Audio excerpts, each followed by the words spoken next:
Todos os participantes estão no modo somente escuta. Hello, everybody. Good morning. First, I would like to thank you, all of you that are joining us today for this webinar with Kristen from Brandeis. So I think it will be a very good session. I'll leave to Kristen now to start and introduce the university. Feel free to ask questions, in the end, so we can have Kristen to answer for all of us. Just a second. Hi, Kristen. Can you? Hello. Can everyone hear me? Yeah. Yes, I think they can. Yes. Great. So let me see. Yeah, I just changed it to you. So Okay, so if I do, I'm just looking to see where I do share screen. File.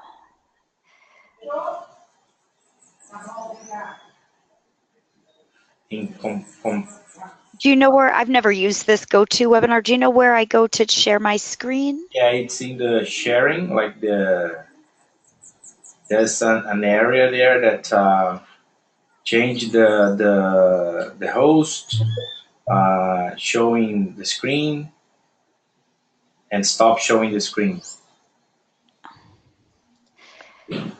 I'm not seeing where it says host. I just see attendees and I'm one of, like I'm listed as panelist me. Is it right by that? Yeah.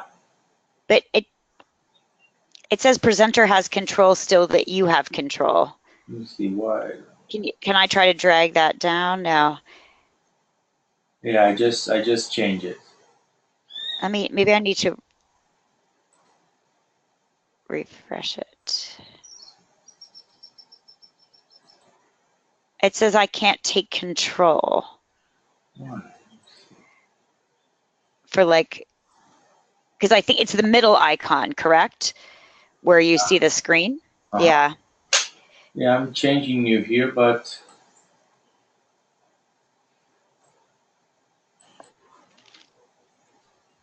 I'm seeing if there's another, let me see if there's more, no, language. View.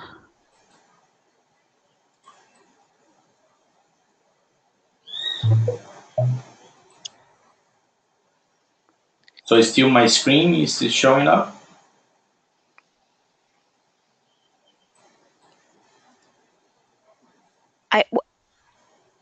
It says waiting to view David Arango's screen. So I don't see anyone's screen. I just see it's like a long, okay, so I'll go ahead and start now. Can everybody hear me okay? You can, Roberto, so I'll assume everybody else can. Yeah. My name is Kristen Savely. I am the EDUCO coordinator on the ground at Brandeis International Business School. My title with Brandeis is an assistant director of admissions. And I'm going to walk through the presentation that I use to train agents in our various regions. And at the end, there's a little bit of there's a specific profile from your region that I do share at the end. But a lot of this is just pretty standard, information as far as the overall programs that we have, entry requirements, sort of our process of how things work here at Brandeis International Business School. So I thank you for joining. I know it's early. Am I an hour ahead of you? Is it 8:15 about now? Roberto, is it 8:15 there? It is like in Colombia, Mexico. In Colombia, Mexico, yes. In Brazil, it's 10:15. Oh, okay. So it's 9:15 where I am. So anyway, I appreciate everyone spending a little bit of time this morning with me. One thing that, so Brandeis International Business School is only graduate programs. So we don't represent the undergraduate part of the university. We just represent the graduate programs in the business school. It is an international business school. It's part of its name. So as you would imagine, we have a lot of international students. That may separate us a little bit from some of the other EDUCO universities as far as we really are truly an international school. And we have students from like 40 different countries this year in our business school.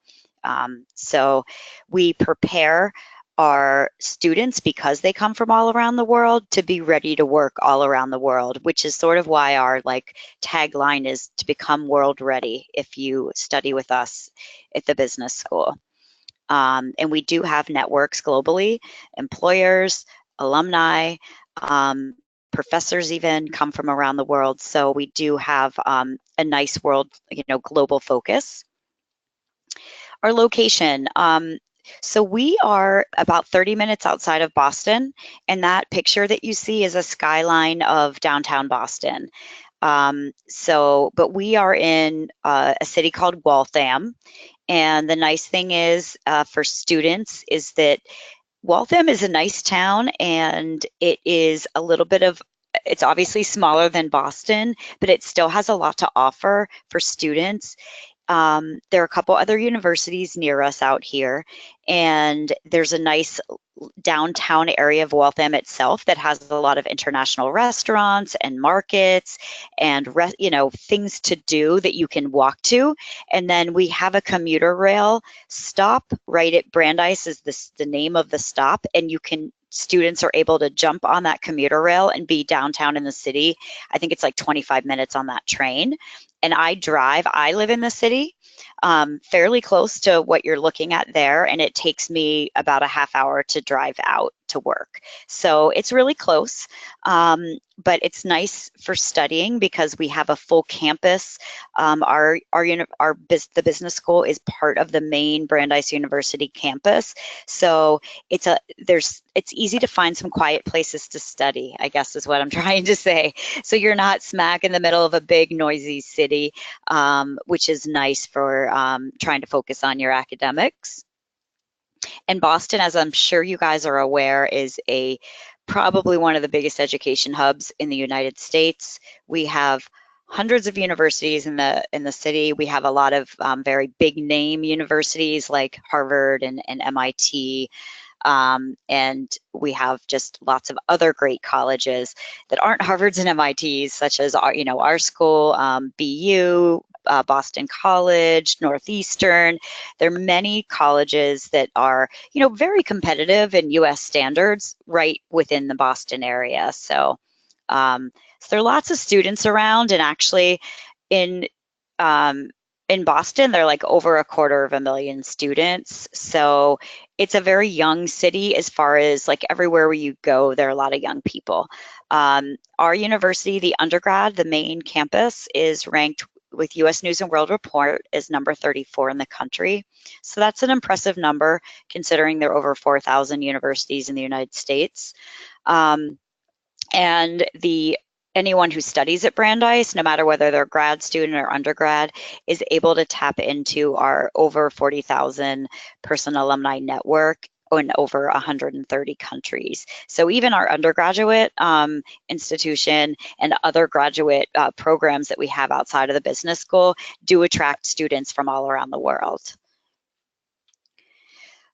These are just some of our rankings just to share. I don't know how important this is in your markets, but it certainly is something that we're proud of and we use in our marketing materials all the time. But the TFE Times ranks our MA program number 2 in the US, and that's been for 4 years running. And they've ranked our MSF program number 6. Since I've been here, it's jumped from the MSF was ranked at, I think in 2015, it was ranked number 13. And then in 2016, it was ranked number 10. And then in 2017, it moved up to number 6. So that means that program is A, getting a lot more spotlight, and B, getting more well-known, and it's, recognized through the rankings. So that's really nice. And the Financial Times also ranks our Master of Arts in International Economics and Finance, the MA program, as number 2 in the US and 22nd in the world.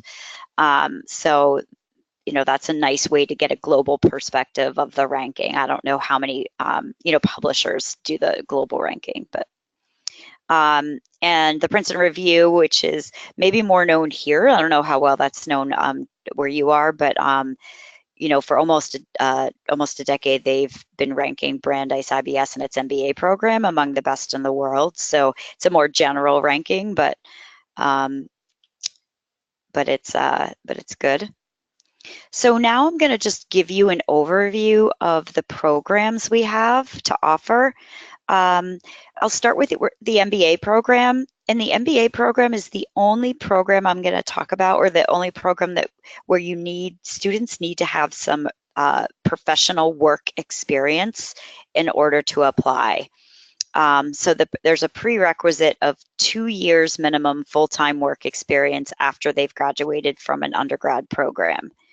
And that is because of the nature of the way it's a cohort-based MBA study. So it's really required and necessary for students to come in with real work experience and not just internships and, you know, volunteering and things like that. So I'll just jump to the middle section for a minute. It's a full year, 2-year program. Depending on a student's background, there is a possibility they could finish in 1.5 years, but it would be fairly rare. Some of our old candidates who might, you know, have a fair number of years under their belt, and depending on what they did undergraduate for their work, or if they've taken some other graduate courses through another program, they might be able to transfer some credits. But we pretty much sell it as just a 2-year program. And all of our starts, except for one program, start in the fall. So we'd be recruiting now for fall of 2018. And the tuition this year is just over $50,000 for the MBA. I will get to scholarships in a little bit, because I believe this year it was like 40% of our class across all 3 programs received scholarship money from the university. So that's sort of the high-level ticket price, and depending on how, you know, depending on students and how well they did in their undergrad, scholarships are definitely available and given out from the university. We have concentrations for all of our programs, and those are, I mean, I guess equivalent to like in an undergrad program when you choose a major. So we call them concentrations, and students don't have to know what concentration they want when they apply. It's okay to be undecided on that. They need to just know which program it is that they definitely want to apply to. But the choices they'd have with our MBA is finance, data analytics, marketing, and real estate. Another thing that's nice to note is our MBA data analytics concentration is now STEM certified. The others are not, because they just don't qualify for meet the STEM requirements. But the data analytics, it does. So that's a nice selling point too for your MBA candidates. We on each of the program slides, I have just listed some averages just to give, because we don't have minimum requirements for GPA or GMAT like for students to apply to the programs. But what we do publish to help students get a feel of, you know, how likely it is they may be admitted to a program, we like to share what our current class profile looks like. So for the MBA, our current class had an average GMAT of 610 and an average GPA of 3.2 in their undergraduate study. And this is the GPAs are all based on the US 4.0 scale. So usually it's pretty easy to find something online where you can convert, you know, different types of GPA, you know, I know in different countries, you know, GPAs are at a different number of points, but you can kind of, if you can translate it to a US GPA, then you'll know sort of where you stand. And the average work experience is 6 years for our current MBA class. Again, they just need 2 years in order to apply. So, and they need to have 2 years by the time they start the program. So they need to have a full year's 2 years work experience by fall of 18. All of our programs have very similar features as far as support for careers and global world experience.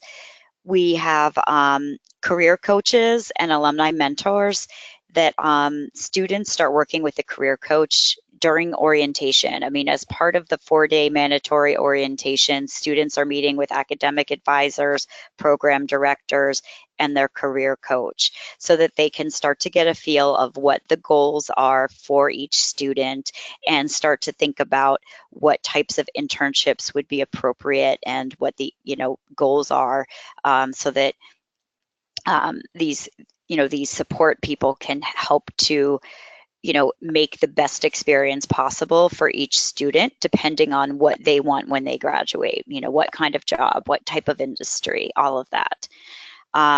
Throughout the program in the MBA, students have the opportunity to do internships, consulting field projects, and go on what we call industry treks.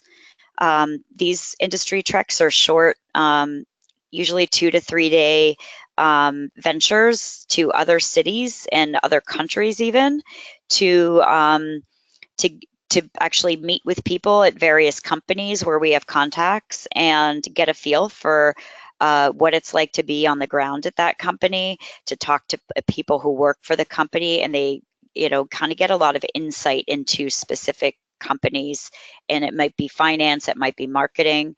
Some examples of treks are, they go to San Francisco every year, and in San Francisco it's usually focused on marketing, and they visited Apple, they visited Instagram, they visited Google, they visited even like the San Francisco Giants football team. They visited their marketing, the team's headquarters, and they spoke to the marketing people there. So they go to some really, and they went to Facebook too. So we have an alum at Facebook who loves to host our students. So they go to some great places. We also go to Chicago, we've gone to, and that is usually finance, possibly marketing focused too.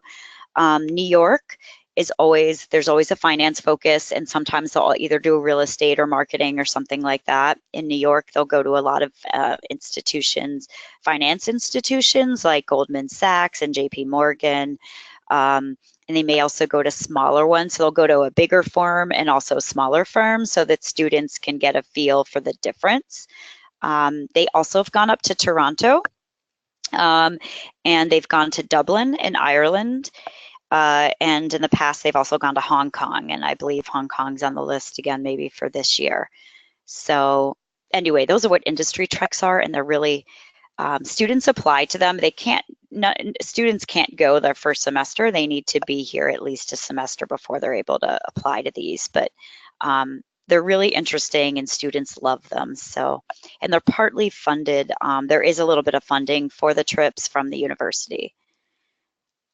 Any questions before I move on?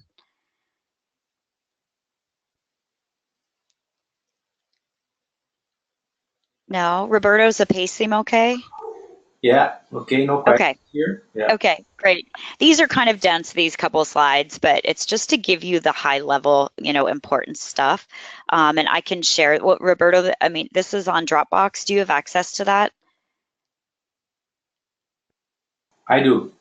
You do? Okay, so you can pull this right off of Dropbox and the PowerPoints. I could also, well, I just shared it with you, I guess, over Skype, so you have it. Because then you could feel free to share it with everyone who's on the call today when we're done, or the folks who weren't able to make it. We are recording these, so. Oh, okay, great. Yeah. Perfect, even better. Okay. All right, so now I'm going to talk about our MA program, which is our Master of Arts in International Economics and Finance. Again, I'm going to give you the sort of big overview. The program features that I just spoke about, I won't talk through them again, because as I said, no matter which program students are in, they are always going to have all of the career preparation and support and the opportunity for real world experience. Depending on their interests, they can choose different things. But this is, again, a 2-year full-time program like the MBA is. And it only starts in the fall, so there's no spring start for these programs. The tuition is the same because it is, set up the same as the MBA, being 2 years full time. The concentrations, you'll notice, are different because there's an emphasis on economics as well as finance. So we have applied economic analysis, data analytics, financial economics, marketing, or real estate finance for choices of concentrations that students must choose a concentration, just to be clear, once they get started. But let's just say that they choose real estate finance as their concentration. They are still able to take some electives under, let's say, data analytics or applied economic analysis. So even though, the real estate finance concentration will have some courses that they really will need to take, they still can take as an elective courses from another concentration. So they may want to take some marketing electives if they're in real estate finance, I would think. Anyway, it doesn't matter what concentration they choose. The MA program entirely is STEM certified. So students who apply to the MA program, they know that they're fully applying to a STEM program, and that differs from the MBA because the MBA is only STEM certified for the one data analytics concentration.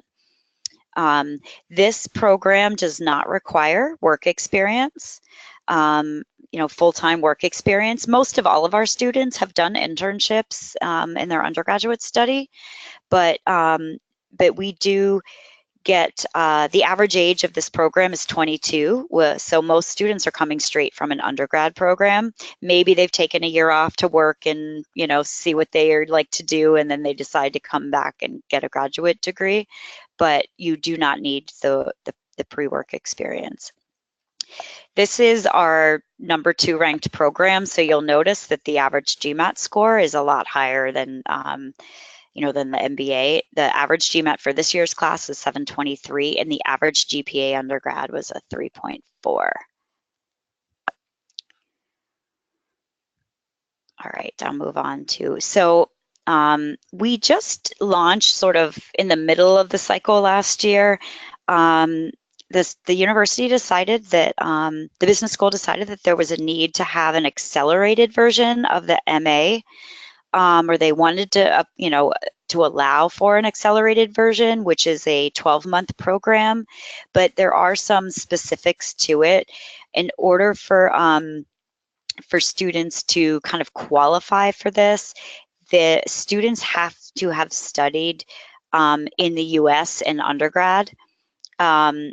And admitted students essentially, and they need to be an economics major or a business major.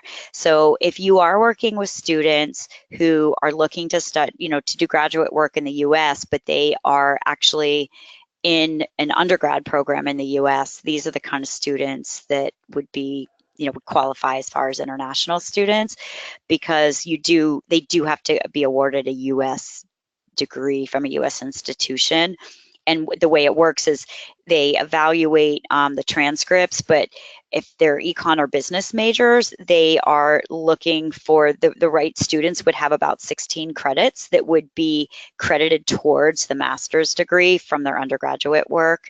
And then they take the remaining 48 credits during the program. So it still ends up being sort of a 64 credits total, because when they get their degree, it is the same MA degree that the 2-year full-time students get.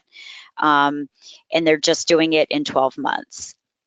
So these might be your sort of stellar, very kind of really smart, students that, came to the US and did really well undergrad and took advanced econ and advanced finance courses, and they're able to then come in and do this in 1 year.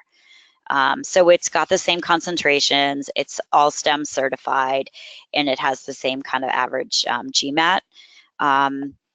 Just so you know too, I had a couple of EDUCO students that actually ended up getting accepted and starting this accelerated MA.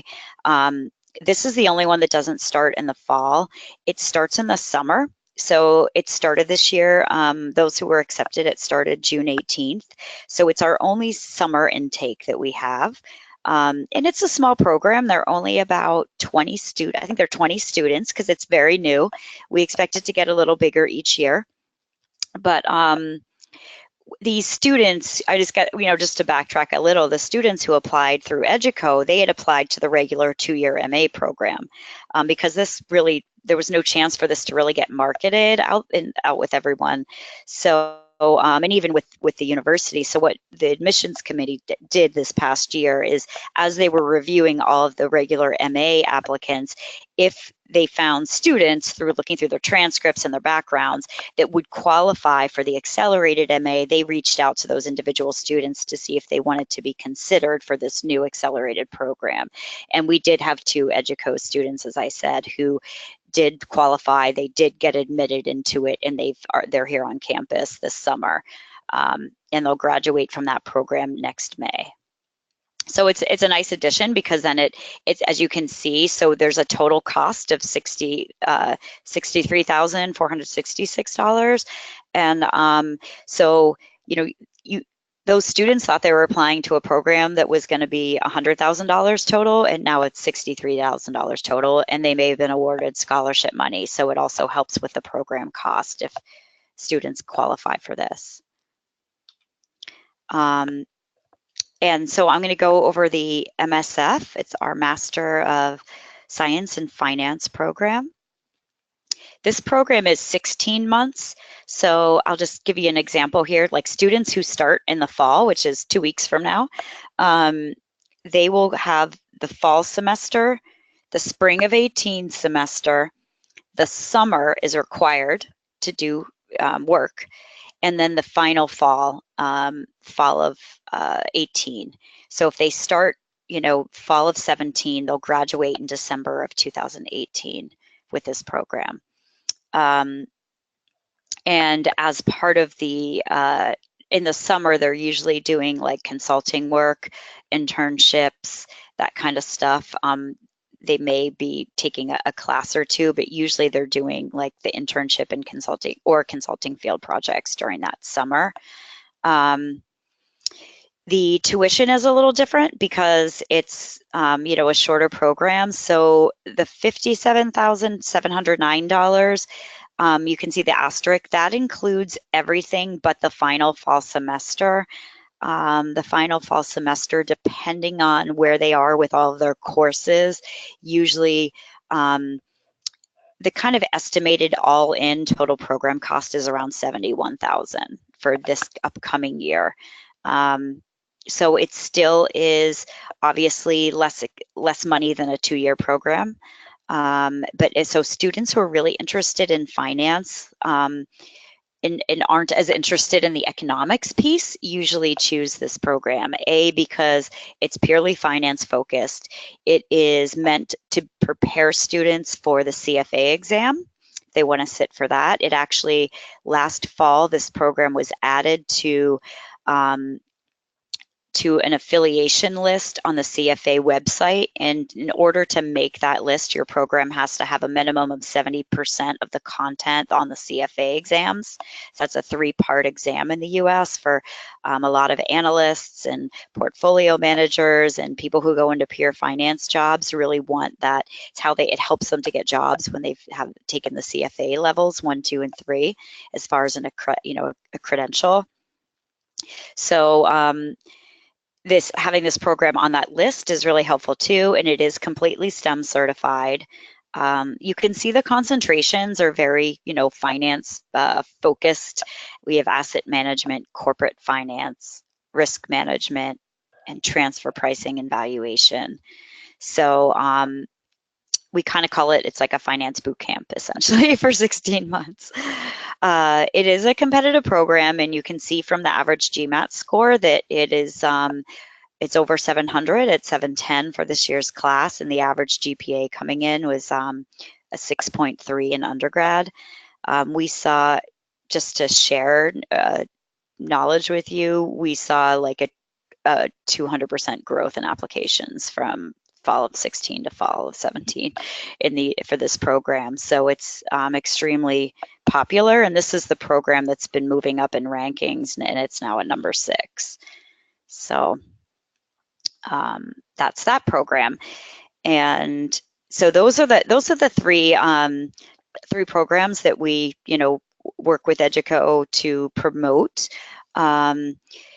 We don't usually get, so we don't have these in the slides. I do just want you all to be aware, though, that there is a PhD program for international economics and finance that we have, and it has an entry term of every 2 years, and there is an entry term coming up for fall of 18. So as you are talking with students, and potential students to apply, if you do come across someone who's interested in a PhD in international economics and finance, please feel free to reach out to me. And then also just, you can look on our website. There is a whole page about specifically the PhD and its requirements and all of that. I think I've only had one person when I was traveling in India who said she might be interested in a PhD program. So it's pretty rare that I get those, but if you do, just please know it exists. So I just want to talk a little bit about the scholarship process at Brandeis. One thing that's very nice is students do not apply for scholarships separately. All of the applicants are automatically considered for the Brandeis scholarships. These scholarships are all merit-based, so they're not need-based or anything like that. It has nothing to do with someone's financial situation. It's completely based on their academic records and, including scores and their history of courses they've taken in their undergraduate study. And what's nice is when students receive a decision letter, if they are admitted to the program that they applied to, they will find out in that admissions letter whether or not they've received a Brandeis scholarship and what that amount is. Brandeis scholarships are annual, so for the 2-year programs, they will renew in the 2nd year for the same amount as long as students maintain an average of a B or higher. The typical scholarships that I've seen, now being here 2 years with, with Educo applications, is the World Leader Scholarships is what we see most often, and they are anywhere from around 8,000-ish all the way up to 20,000 per year. And the Dean scholarships, I think it might change how they disperse them, but the Dean scholarships are more sort of awarded just a few of them because they are usually up until they're about 25,000 per year. Every now and then there's a full tuition one. I haven't seen that with my applications, but there are about a handful that may go out each year to very top students that the dean wants to give a full ride to the school to. So. But as I said, 40% of our incoming students did receive merit-based scholarships. So it's a good high percentage. And so it's something that if the sticker price seems really high to students, it's only $100 to apply. So I would suggest that, if they seem like they meet the requirements, that it certainly is worth applying because even if it feels a little expensive, because there's then a strong, a chance that they may get a nice scholarship from the university. So this website that you'll get here, it just shares all of the scholarship information because there are other scholarships that your students may qualify for. I just listed the 2 that I've seen students be awarded in my work, and what mostly we see with international students receiving scholarships. But there's some very specific ones that there are some by region. So there may be certain countries that you're representing where there's a specific scholarship available for somebody from your country. And again, all that would be listed specifically on the scholarships page. Educo also offers scholarship opportunities, and these would be in addition to any money that the student would receive through Brandeis Scholarship Awards. So they're totally separate. They're not related. They're coming from 2 different parties. So Educo grants the following amounts to students depending on the program that they've applied to. And it's really kind of based on the length of the program, if you notice, because the 2-year programs, Educo will give $5,000 to students who get in. So if they are admitted, it is a guaranteed scholarship piece from Educo. And then the MSF, that's the 16-month program. Educo will give a $2,500 award. And for the accelerated MA, they'll give a $2,000 award. And one thing to note is these are not annual, meaning it's just a one-time scholarship for that first year. And these are like split up across the first semesters, the first 2 semesters in the first year. So a second-year student, MBA, wouldn't get the Educo scholarship, but they would get their Brandeis scholarship if they were awarded one in the second year. This is just an example of a student that's going to be starting in the fall. And this is the scholarship, this is how the cost kind of went down. And the estimated program cost has just sort of gone up a little. I think I told you, I think they're now estimating it at about, just with inflation, at about 71. So I'll have to update this part of it. But you can see how with an Educo scholarship and a Brandeis award, the estimated cost of the program really can be cut down by a lot.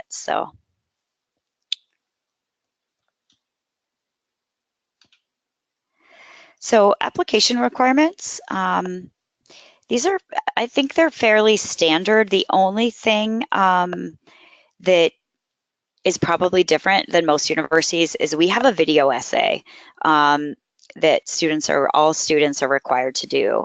International students, domestic students, like just everyone, because students, it's in place of like a face-to-face interview. Students often aren't able to come to visit Brandeis and actually interview in person. Certainly your students would be too far away, and we have a lot of students in the U.S. that are too far away. So there's the application and application fee. We need to see copies of transcripts, and that it's really important too that students know that not only is it from their main institution, like where they got their degree from, but also any study abroad institutions. Either the GMAT or the GRE score is acceptable.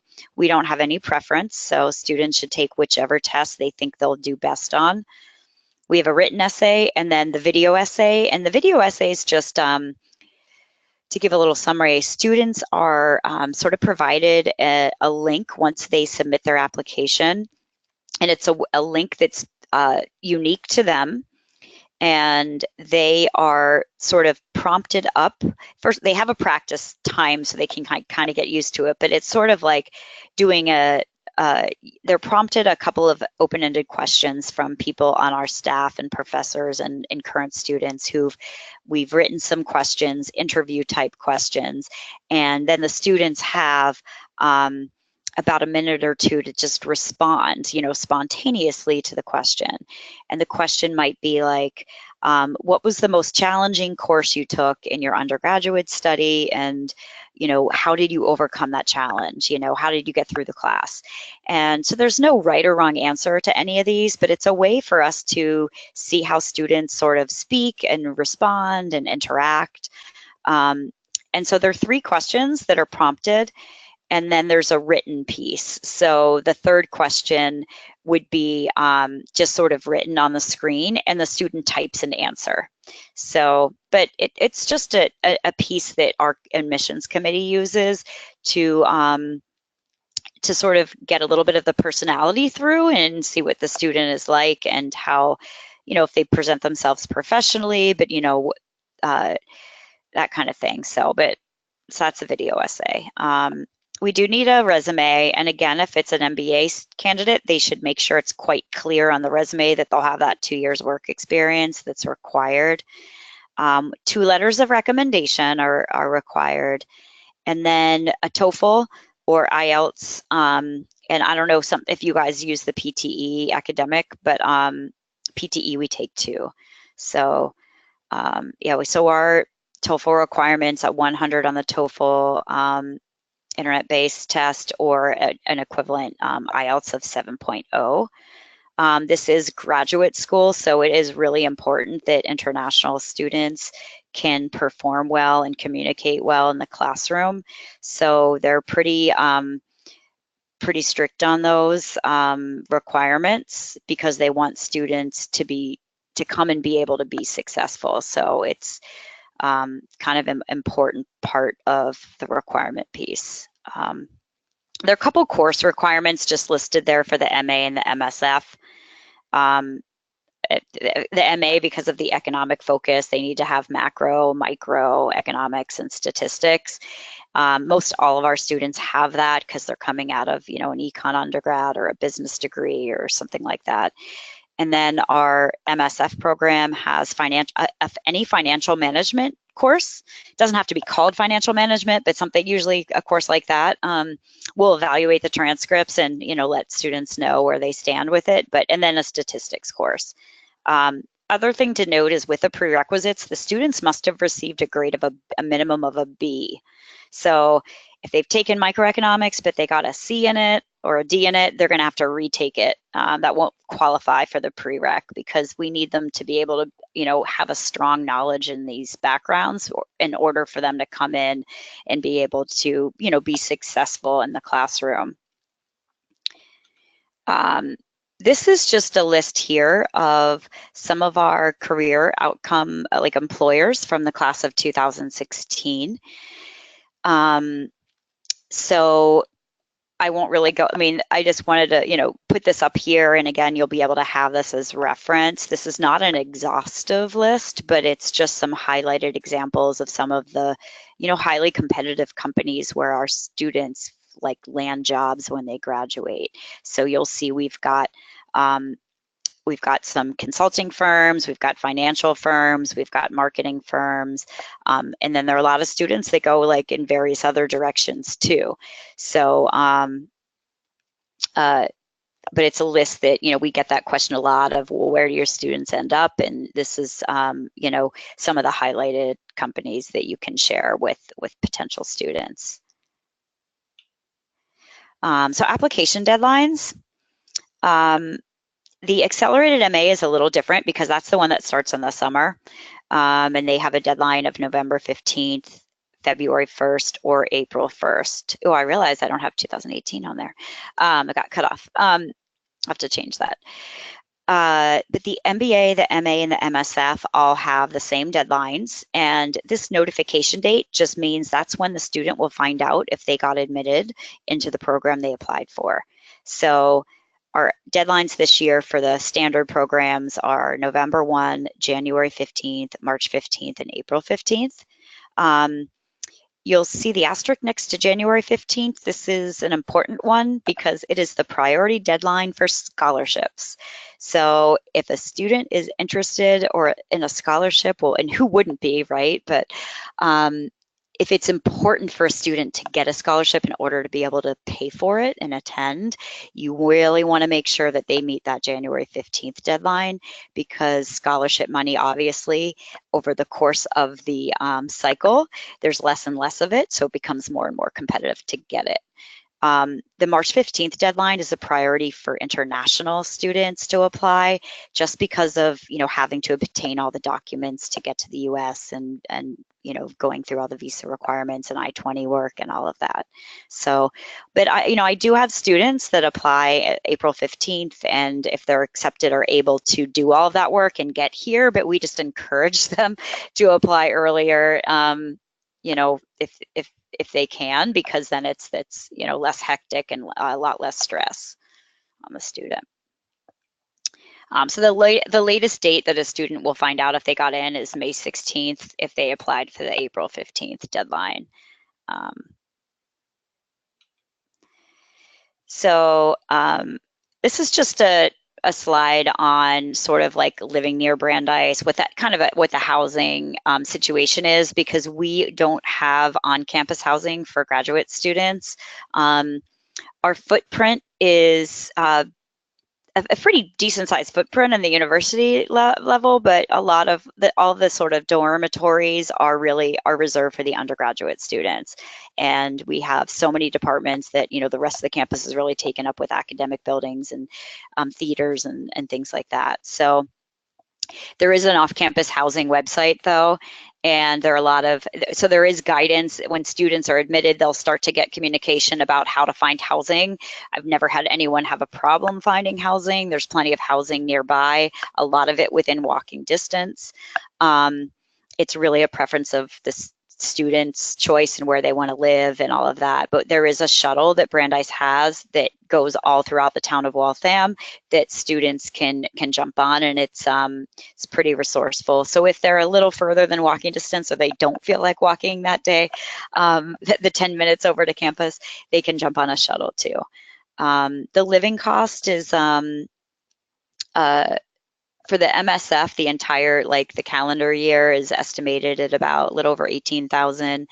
And for the academic year is about almost 14,000. So the MSF, we included like that, the summer, because they'll need to possibly, you know, they are required to do summer work, where an MA student is not required to be here in the summer. They might go home to their home country or do something, you know, an internship in some other city. So I'm just going to end here with like this is a profile, an alumni profile. This graduate is currently in New York City, but he's a Mexico City native, and he's actually like launching his own investment private equity company this summer in New York. But he's done a lot of work, even though he's New York based, in Latin America. And I just took a quote from these profiles are all on the website if you want to see more of them, but he said it was just been building blocks for my days at Brandeis. He's done a lot of different things over the last 10 years, but it put him on the right path of who he is today. So he's been a successful financial investment entrepreneur type, and has worked at some good companies, and also has kept his roots to Latin America, even though he's chosen to, right now is living in the States. So the other thing too is I just am sharing a link here. We have a virtual campus tour. It's a whole campus tour, but our business school is included in it, which is kind of cool and nice. So I just wanted to share it within this PowerPoint so that you can have, students go take the virtual tour of the campus. They get a feel of what it looks like here, besides just a few pictures in the PowerPoint. And that's it. That's the whole overview. So I'm just going to open it up. I actually have probably about a few minutes for questions. If you guys have any now, and then if not, if you prefer, you can email me, directly after the call, or send, get questions to Roberto, and I can get answers for you. Thank you so much, Kristen, for the session. It was very nice. I will wait a little bit here to see if anyone has any questions. Feel free to write it down. Could be in English, could be in Portuguese, could be in Spanish. Let's just wait a little bit and see if we have questions. If not,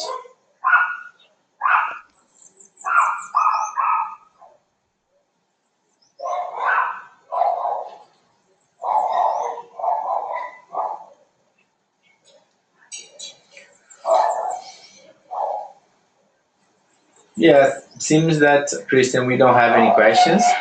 So probably if they have, they will send it. You guys feel free to send it to us. I just would like to thank you, Kristen, to participate, and all the agents that participate on that. Always good to have you guys joining us. Thank you so much.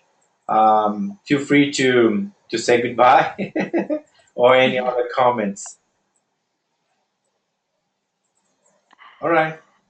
All right. Well, thanks for joining, everyone. And Roberto, yeah, please, pass this along. It's great you recorded it. That is awesome, so that you can share it with the folks who weren't able to make it. And just let me know then, as you receive questions, Roberto, just reach out to me.